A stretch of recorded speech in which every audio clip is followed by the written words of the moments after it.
एक सेठ ने अन्य सत्र खोल रखा था। उसमें दान की भावना तो कम थी, पर समाज उन्हें दानवीर समझ के उनकी प्रशंसा करे, ये मुख्य भावना थी।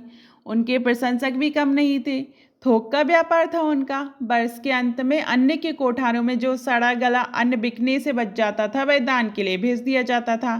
प्रायः सड़ी ज्वार की रोटी ही सेठ के अन्य सत्र में भूखों को प्राप्त होती थी।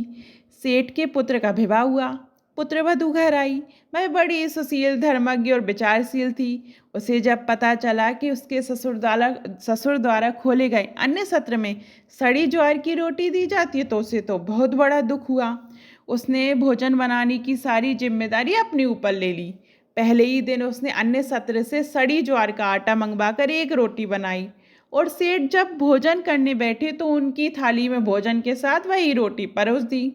काली मोटी रोटी देखकर सेठ ने पहला टुकड़ा उसी रोटी का मुख में डाला। टुकड़ा मुंह में जाते ही वह थू थू करने लगी और थूकते हुए बोली, बेटी, घर में आटा तो बहुत है, ये तूने रोटी बनाने के लिए सड़ी ज्वार का आटा कहाँ से मंगवाया?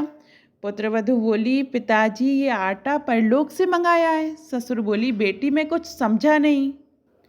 पिताजी, जो दान पुण्य हमने पिछले जन्म में किया, वही कमाई अब खा रहे हैं, और जो हम इस जन्म में करेंगे वही हमें परलोक में मिलेगा। हमारे अन्य सत्र में इसी आटे की रोटी गरीबों को दी जाती है।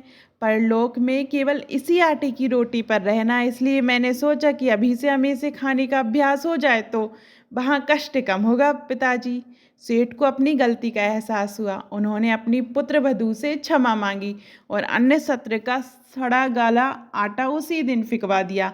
तब से अन्य सत्र से गरीबों, भूखों को अच्छे आटे की रोटी मिलने लगी। आप दान तो करो, लेकिन दान ऐसा हो कि जिससे दूसरे का मंगल ही मंगल हो। जितना आप मंगल की भावना से दान करते हो, उतना दान लेने वाले का भी भला होता ही है। साथ में आपका भी ये लोक और परलोक सुधर जाता है। दान करते समय ये भावना नहीं होनी चाहिए कि लोग मेरी प्रशंसा करें, वाह वाही करें। दान इतना गुप्त हो कि देते समय आपके दूसरे हाथ को भी पता ना चले। तो आपको ये मंगल में पवित्र दान की प्रेरक कहानी कैसी लगी, कमेंट में ज़रूर बताइएगा। और अभी तक आपने हमारे चैनल धार्मिक चमत्कार को सब्सक्राइब नहीं किया है तो सब्सक्राइब करिएगा। धन्यवाद।